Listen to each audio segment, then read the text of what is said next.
Bom dia. Vamos meditar na palavra do Senhor. E o tema de hoje, Deus me deu ontem pela manhã. No trabalhar, recebi um folhetinho. No epígrafe desse folhetinho tinha uma pergunta: por que eu preciso da salvação? E é a pergunta que eu te faço hoje, e que o Espírito Santo nos faz nessa manhã: por que precisamos da salvação? E eu vou tentar aqui ilustrar essa necessidade de maneira bem simples.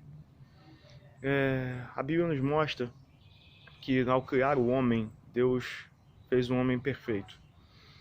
E no relato bíblico, no decorrer desse relato, nós vemos que esse homem desobedeceu uma ordem de Deus. A ordem era não comer de determinado fruto de uma determinada árvore.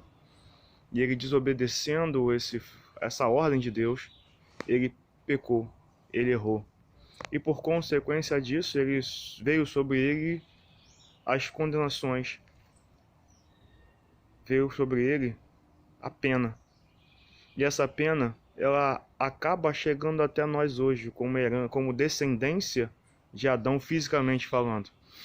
Então, por causa de um pecado, entrou a morte. E a morte chegou a todos nós.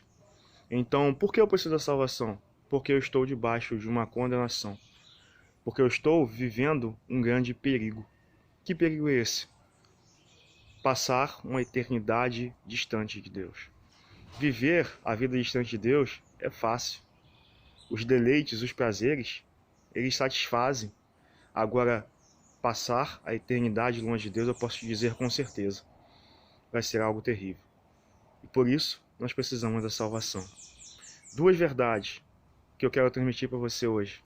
A primeira dela: não são por causa dos meus feitos que eu sou salvo, eu já falei sobre isso, não vou me ater a isso nessa manhã de novo. Mas eu quero exemplificar para combater um pensamento que muitos de nós temos. Fala: Michael, eu sou uma pessoa boa, eu faço boas obras, eu nunca matei, eu nunca roubei, eu nunca fiz o mal a ninguém, por que eu estaria condenado? A explicação está nisso tudo que eu já falei para você. E para exemplificar isso, biblicamente falando, para não ficar nas minhas palavras, eu vou usar o exemplo de Cornélio. Cornélio é um homem que a Bíblia nos mostra que tinha um bom testemunho. Não foram as palavras de Cornélio que falaram de si mesmo, mas foram as pessoas que estavam ao seu redor, dizendo que ele era um homem que tinha uma boa conduta, um homem que dava doações, um homem que fazia esmolas. E com relação à proximidade com Deus, a Bíblia nos diz que ele era um homem que orava. E a Bíblia nos diz que a oração de Cornélio chegou até Deus. Mas ele tinha algo que lhe faltava, que era ter um encontro com o Senhor Jesus. O que Deus faz? Deus cria um meio para que Cornélio tenha um encontro com ele. Ele fala com Cornélio em sonho. Cornélio envia servos seus até Pedro. Pedro, orientado por Deus também, vem até Cornélio numa viagem de alguns dias e chega até ali. E ali Pedro o apresenta ao Cristo. O Cristo vivo, o Cristo que foi crucificado, sim, por incumprimento da vontade de Deus, mas também apresenta um Cristo ressurreto, um Cristo que hoje vive. Cornélio crê nesse Cristo, aceita-o como seu Salvador, e ali sim ele passa a ter uma vida de relacionamento com Deus e foge da condenação, não por seus feitos, mas porque creu num Salvador que é Cristo. Para ilustrar mais ainda, com mais facilidade ainda, vamos usar aqui um exemplo de um grande rio. Um rio com muitas águas. E no decurso desse rio, nós estamos ali dentro. O que posso dizer de um pequeno barco? E na sequência desse rio, nós temos uma catarata. Uma grande queda de água, como aquelas que a gente só vê em filme ou em desenho animado. Mas o fato é que nossa vida é exatamente isso. Nós estamos nesse rio. De repente, a parte que estamos passando é de bonança. Mas à frente existe um grande perigo. O perigo de nós cairmos.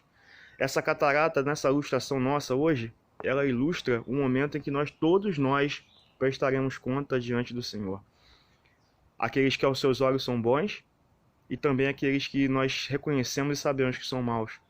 Todos esses precisam dessa salvação. Então, o Senhor Jesus, ele vai, nas suas próprias palavras, ele vai conversar com Nicodemos ali. A gente chama de textuário da Bíblia, porque Deus amou o mundo de tal maneira que deu seu Filho unigênito, para que todo aquele que nele crê não pereça, mas tenha a vida eterna. E na sequência desse texto ele desenha exatamente essa verdade. Aquele que crê será salvo, mas o que não crê já está condenado. Então, para você que me ouve nessa manhã, o texto já até passou um pouquinho aqui o vídeo aqui do tempo que eu queria, mas é porque você precisava ouvir isso nessa manhã. Assim como um dia eu precisei ouvir. Nós precisamos de um Salvador. Nós precisamos ser salvos. E o Senhor Jesus hoje bate no seu coração para que você venha aceitá-lo como seu Salvador. Como fazê-lo? Reconhecendo que você precisa da salvação. E aí, daí para frente, ele faz o restante. Que Deus te abençoe e que essa palavra venha encontrar morada em seu coração. Em nome do Senhor Jesus. Tenha um bom dia.